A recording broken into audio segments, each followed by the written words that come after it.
اللہ الرحمن الرحیم۔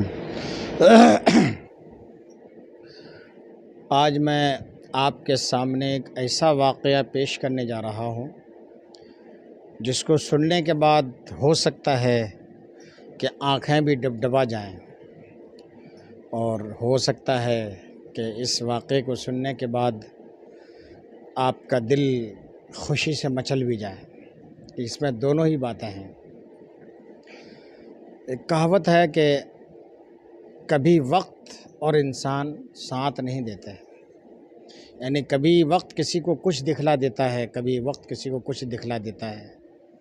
میں نے اپنی اس چھوٹی سی زندگی میں بہت سوں کو دیکھا جو پہلے کچھ نہیں تھے، آج بہت کچھ ہیں، اور آج بہت کچھ ہیں، ہو سکتا ہے کہ آنے والے دنوں میں کچھ نہ ہو۔ کبھی انسان صحت مند ہوتا ہے، خوبصورت ہوتا ہے، پیسے بھی ہیں، رہنے سہنے کی کوالٹی بھی اچھی ہے، اسٹیٹس بھی اچھا ہے، اچھی خوراک، اچھا پہناوا، اچھا گھر بار، اچھا کاروبار، سب کچھ ہے، لیکن کچھ ہی دنوں کے بعد ایسا زوال آ جاتا ہے کہ سارا تہس نہس ہو کر رہ جاتا ہے۔ بہت سوں کے ساتھ ایسا ہو رہا ہے اور ہوتا رہے گا، چونکہ رب کا وعدہ ہے تلک الایام نداولها بین الناس، یہ دن ہے کہ ہم لوگوں کے درمیان پھراتے رہتے ہیں۔ ہر ایک کا دن ہمیشہ ہر ایک کے ساتھ یکساں نہیں رہتا ہے۔ ہر عروج کو زوال ہے۔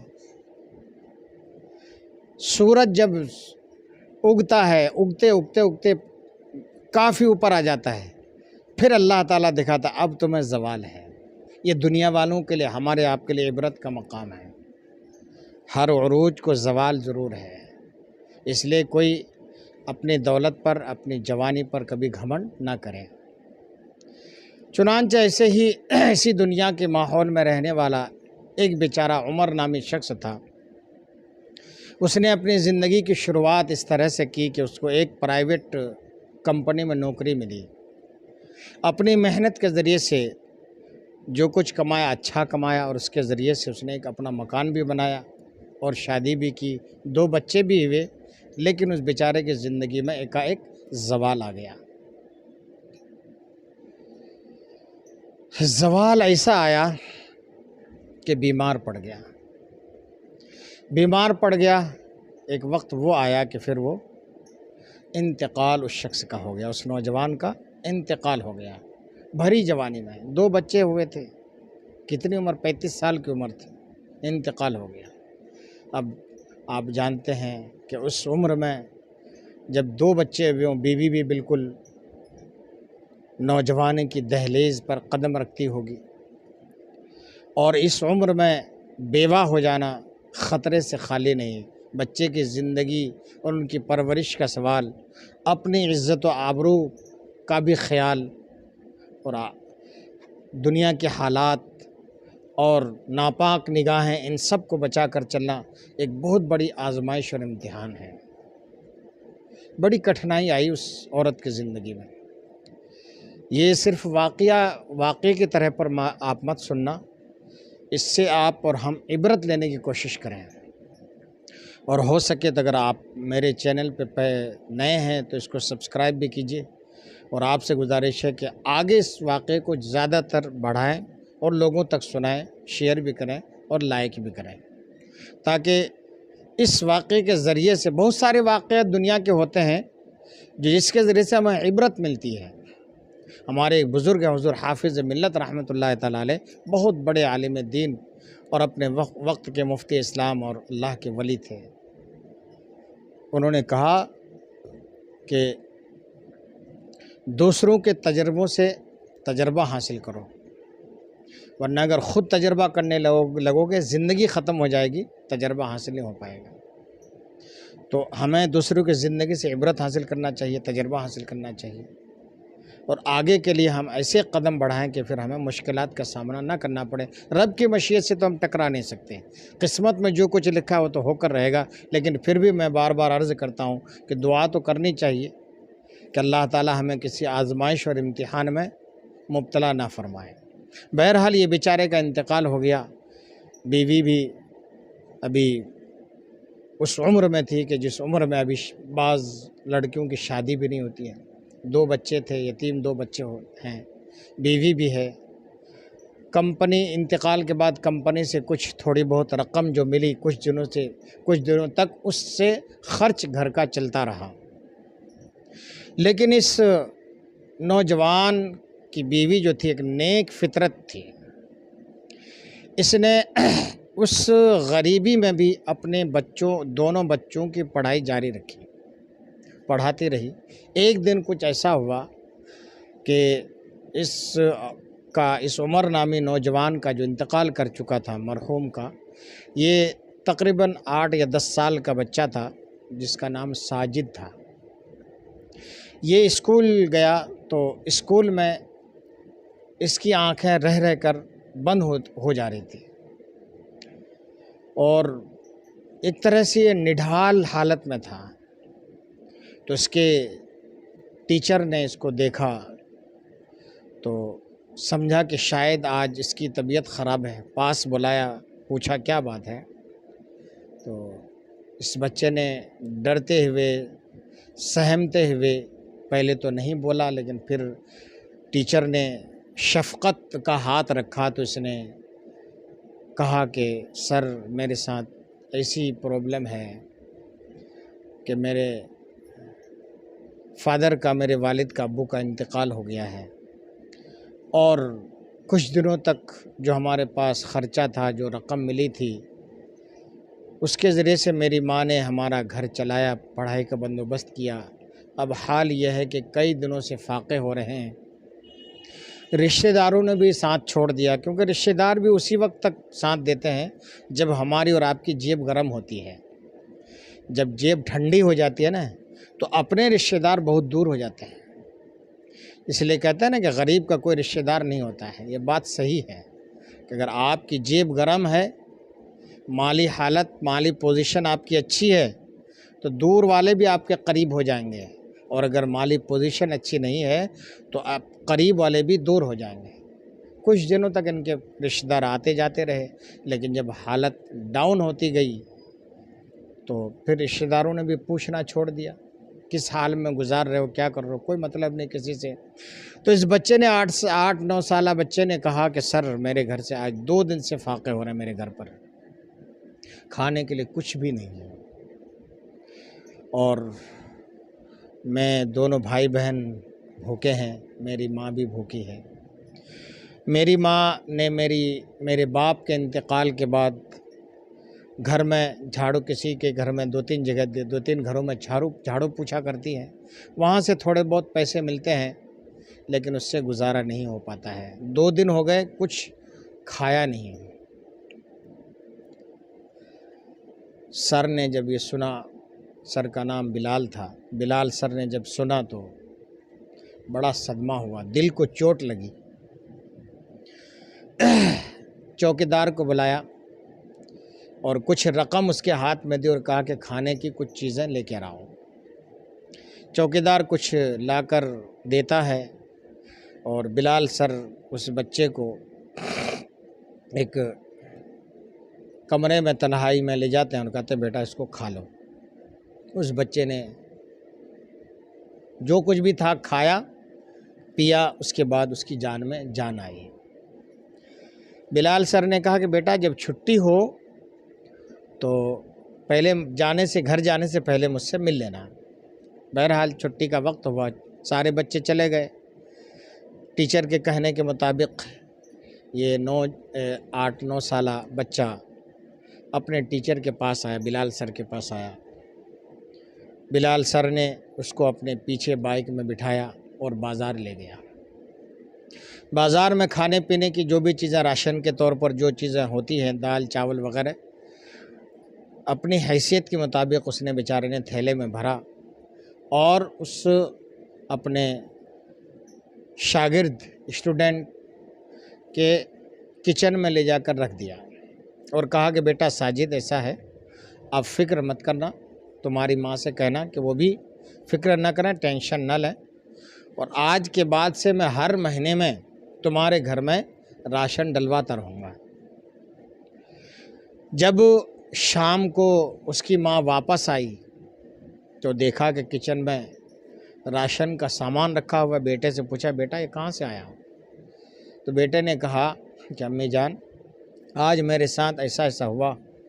میرے سر نے مجھ سے پوچھا تو میں نے کہا تو انہوں نے مجھے کھلایا پلایا، اور اس کے بعد انہوں نے کہا کہ مجھے رک جانا. چھٹی کے بعد میں ان کے ساتھ گیا تو انہوں نے یہ سامان لا کر دیا ہے، اور اوپر سے یہ کہا ہے کہ بیٹا امی سے کہہ دینا کہ تم ٹینشن مت لینا، ہر مہینے کی 10 تاریخ تک میں انشاءاللہ راشن تمہارے گھر ڈلوا دیا کروں گا.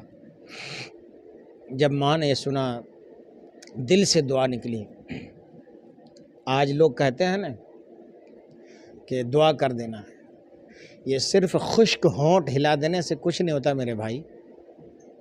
کسی کو ایسا خوش کرو کہ وہ اس کے رونگٹے سے تمہارے لیے دعا نکلے. ماں باپ کو بھی سب سے زیادہ ماں باپ کی دعا ہے. ماں باپ کو ایسا خوش کر دو کہ ماں باپ کی زبان سے تمہارے لیے دعا نکلنے پر مجبور ہو جائے، اور زبان سے نہ بھی نکلے تو اگر دل تم نے خوش کر دیا ماں باپ کا یا کسی مسلمان بھائی کا تو وہ دعا کبھی خالی نہیں جاتی میرے بھائی. وہ دعا کبھی خالی نہیں جاتی ہے، اللہ کی بارگاہ سے جا کر کچھ لے کر آتی ہے، ہمارے تمہارے لے کر آتی ہے. بہرحال اس بیوہ نے بلال سر کے لیے دعا کی اور شکریہ کے لیے اسکول پہنچ گئے اور کہا کہ سر آپ نے میرے ساتھ اتنا بڑا احسان کیا، اللہ آپ کو خوش رکھے. تو بلال سر نے کہا کہ بہن آپ میری بہن ہو، میں آپ کا بھائی ہوں، مجھے آپ اپنا بھائی سمجھو. جو کچھ میں نے کیا آپ کے ساتھ میں نے احسان نہیں کیا ہے، بہن سمجھ کر کیا ہے. میرے اس چھوٹے سے تحفے کو آپ قبول کرو، اور انشاءاللہ جیسے جیسے مجھ سے ہو سکے گا میں ہر مہینے میں آپ کے ہاں راشن پہنچا دیا کروں گا. پھر اللہ کا کرم ایسا ہوا کہ بلال سر نے اس بچے کی دونوں بھائی بہن کی فیس بھی اسکول سے معاف کرا دی، اور ہر مہینے راشن پہنچاتے رہے. سلسلہ چلتا رہا، اور یہ بچہ جو ساجد جو تھا پڑھنے میں بڑا ہوشیار تھا، انٹیلیجنٹ تھا، ذہین تھا یہ بچہ. اس نے اپنی قابلیت کے ذریعے سے بہت کمال حاصل کیا. اسکول میں اچھے سے نمبر لاتا رہا، یہاں تک کہ اللہ نے ایسا اس کے اوپر کرم کی نظر ڈالی کہ اس کی قسمت کا ستارہ بہت بلندی پہ جا پہنچا. اور ایک دن اس کا نام ایک بہت بڑی ملک کے یونیورسٹی میں آ گیا. وہاں اس کو اسکالرشپ مل گئی، اور اس کے بعد اپنی پڑھائی کو وہ جاری رکھتے ہوئے یہ ہوا کہ اللہ کا اتنا بڑا اس کے اوپر کرم ہوا کہ پھر وہ آگے دوسرے ملک اس کا جانا ہوا. وہاں جا کر اس نے کئی سال کورس کیا، اور عروج پہ عروج، ترقی پر ترقی ہوتی رہی، یہاں تک کہ وہاں سے وہ اعلیٰ ڈگری لے کر واپس آیا.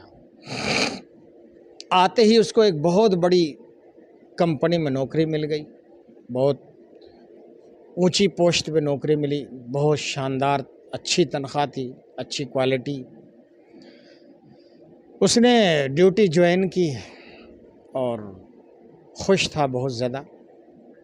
اپنے گھر کو سنوارا، ماں کو خوش کیا، بہن کو خوش کیا، اچھا مکان بنایا، اچھی رہائش ہو گئی، اچھی خان خوراک ہو گئی. کہ ایک دن ڈیوٹی کے دوران اس کو خیال آیا، تقریباً ڈیوٹی جوائن کرنے کے تیسرے دن یا چوتھے دن کے بعد اس کو خیال آیا کہ آج جو میں اس منزل پہ پہنچا ہوں، اس منزل تک پہنچانے کے لیے کس کا ہاتھ ہے؟ میرے بلال سر کا ہاتھ ہے. آخر میرے سر کہاں چلے گئے؟ اس کو افسوس ہوا اپنے زندگی پر کہ اتنے عرصے میں نے اپنے سر کو یاد کیوں نہیں رکھا، میرے سر کہاں ہوں گے، کس حال میں ہوں گے، کم سے کم چلوں ان کی خیریت تو لوں. خیر بہرحال ڈیوٹی کے دوران ہی جو کمپنی کی طرف سے شاندار گاڑی ملی ہوئی تھی، اس گاڑی پر بیٹھ کر ڈرائیور سے کہا کہ چلو اسکول گئے. اسی اسکول میں جہاں سے ان کی زندگی کی، اس ساجد کی زندگی کی شروعات ہوئی تھی. اسکول پہنچے، پوچھا کہ بلال سر کہاں؟ تو بہت دن ہو گئے ان کو چھوڑے ہوئے یہاں سے، اب وہ اپنے گھر پہ ہی رہتے ہیں اور بیمار رہتے ہیں. ان کو بڑا افسوس ہوا کہ میں نے یہ کیا کیا. خیر بہرحال گھر پہنچے تو دیکھا کہ بلال سر ٹیوشن اپنے گھر پہ ہی ٹیوشن سینٹر چلا رہے تھے اور بہت ہی ایک طرح سے مفلسی کی زندگی، غریبی کی زندگی گزار رہے تھے۔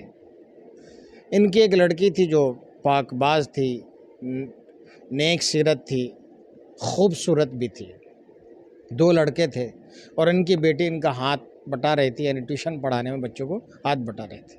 لیکن بلال سر اس استھتی میں تھے کہ بہت بیمار چل رہے تھے اور گھریلو پوزیشن بہت ہی ناگفتہ بھی تھی، بہت گری ہوئی تھی، مالی حالت بہت ہی خستہ تھی۔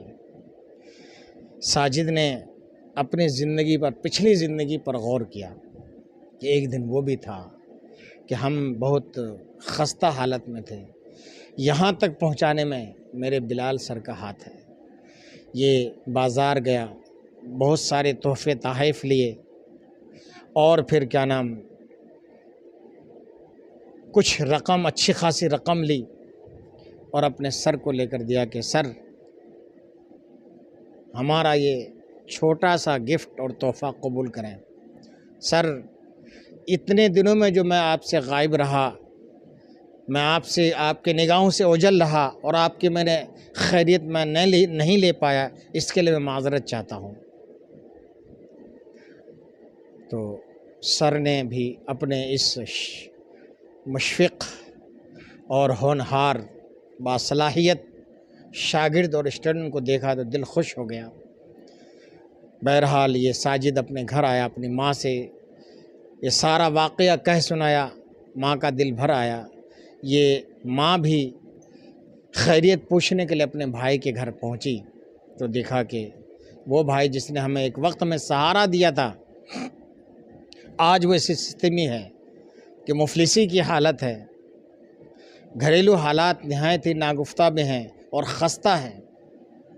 تو اس نے اس احسان کا بدلہ چکایا۔ اس احسان کا بدلہ کیا چکایا کہ اپنے اس بھائی، منہ بولے بھائی کی بیٹی سے اپنے بیٹے کا رشتہ کر لیا۔ سبحان اللہ! بلال سر کی بیٹی سے ساجد کا نکاح ہو گیا۔ ساجد تو خوشحال ہو چکا تھا، اچھی نوکری ملی تھی، اچھی تنخواہ تھی، اچھی کوالٹی تھی، اچھا اسٹیٹس تھا۔ اس نے اس نوکری کو پانے کے بعد، اس عہدے کو پانے کے بعد پچھلے وقت کو فراموش نہیں کیا، اپنے گھر کو بھی چلایا، اپنی فیملی کو بھی چلایا اور اپنے بلال سر اور اپنے اب وقت کے اس موجودہ وقت کے اپنے سسر کو بھی اس نے سہارا دیا اور ان کو بھی اٹھایا۔ ایک دن وہ ہوا کہ ان کی امداد کی وجہ سے، ان کی مدد کی وجہ سے ان کے بلال سر اور اس وقت جو ان کے سسر، رشتے میں سسر بن گئے تھے، یہ صحت یاب بھی ہو گئے اور ان کی گھریلو پوزیشن بھی اچھی ہو گئی۔ آپ اس واقعے کے اوپر ذرا غور کریں۔ حدیث پاک میں آتا ہے کہ فرض عبادت کے بعد سب سے بڑی نیکی اس میں ہے کہ کسی مسلمان کے دل میں خوشی داخل کی جائے۔ بلال سر نے اس وقت اپنے ایک شاگرد کو سہارا دیا تھا، ایک انہوں نے نیکی کی تھی تو اللہ تبارک و تعالی نے ان کی نیکی کو ضائع نہیں کیا، برباد نہیں کیا۔ اللہ نے ان کی اس نیکی کا صلہ آخری عمر میں، مفلسی میں اور بیماری کی حالت میں اس طرح دیا کہ ایک اچھا داماد مل گیا، اچھا رشتہ مل گیا اور سہارا دینے والا مل گیا۔ اس لیے میری آپ سے گزارش ہے کہ اگر اللہ نے آپ کو نوازا ہے تو آپ اپنے رشتہ داروں کو دیکھیں۔ شریعت کا حکم بھی ہے، پہلے اپنے گھر کے لوگ، ماں باپ ہیں۔ آج بہت سارے لوگ ہیں لنگروں پہ لنگر لٹاتے ہیں، مزاروں پہ جا کر خوب لنگر لٹاتے ہیں، ناموری کے لیے خوب لوگوں کو کھلاتے پلاتے لوگوں کی دعوتیں کرتے ہیں، لیکن ماں باپ ایک گولی کے لیے، ایک وقت کی دوا کے لیے ترستے ہیں، ان کی جیب سے ماں باپ کے لیے دوا کے لیے پیسے نہیں نکلتے ہیں۔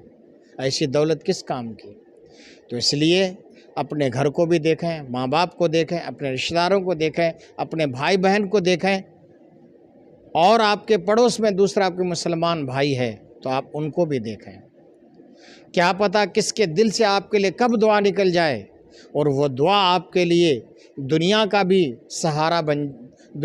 سہارا بن جائے اور آخرت میں بھی آپ کا بیڑا پار کر دے. تو یہ واقعہ صرف واقعہ نہیں ہے بلکہ اس میں عبرت کا ایک بہت بڑا مقام ہے. اللہ تعالیٰ اپنے لیے کچھ نہیں چاہتا، اللہ تو بے نیاز ہے، وہ تو غنی ہے. اللہ تعالیٰ نے زکوٰۃ اس لیے فرض کی ہے تاکہ مالدار اپنے مال کی زکوٰۃ نکالیں تو اس سے غریبوں کا گھر چلے، غریبوں کا اس سے پیٹ پلے. اس لیے اللہ تعالیٰ نے زکوٰۃ فرض کی ہے. تو آپ کو اللہ تعالیٰ نے نوازا ہے تو آپ اللہ کی اس نوازش کو فراموش مت کریں. اپنے غریب رشتہ داروں پر خرچ کریں، اپنے پڑوس میں رہنے والے غریبوں پر خرچ کریں. خرچ کرنے سے کم نہیں ہوتا ہے. اللہ تعالیٰ نہ جانے کیسے کیسے آپ کو اور نواز دے گا، کیسے کیسے نواز دیتا ہے. اس کی نوازش کو وہی جانتا ہے کہ کس بہانے سے کس کو اللہ تعالیٰ نواز دیتا ہے. اور جو لوگ زیادہ بانٹتے ہیں، غریبوں کو کھلاتے پلاتے ہیں، غریبوں کو دیتے ہیں، ان کو آپ دیکھیں ان کے ہاں دولت کی کبھی کمی نہیں ہوتی ہے. وہ دن بدن ترقی کرتے جاتے ہیں، کاروبار اچھا چلنے لگتا ہے. نہ جانے کب کس کی دعا لگ جائے. تو اللہ رب العزت سے دعا ہے کہ اللہ رب العزت ہمیں سب سے پہلے تو کسی کا محتاج نہ بنائے اور ہمیں کسی آزمائش میں اللہ مبتلا نہ کرے. اگر آپ کے پڑوس میں کوئی آزمائش میں مبتلا ہو جائے، آپ کے رشتہ داروں میں کوئی آزمائش میں مبتلا ہو جائے تو آپ اس کی غریبی کو دیکھ کر اس سے دور نہ ہٹیں بلکہ اس بیچارے کو سہارا دیں، اس کی زندگی کا سہارا بنیں. انشاءاللہ کبھی زندگی میں ایسا موڑ اگر آ گیا، آپ آزمائش میں آ گئے تو اللہ تعالیٰ کسی بندے کو کھڑا کر دے گا کہ وہ آپ کی پریشانی کو دور کر دے گا اور آپ کے لیے وہ بھی بھلائی کرے گا. کرو مہربانی تم اہل زمیں پر، کرو مہربانی تم اہل زمیں پر، خدا مہرباں ہوگا عرش بری پر.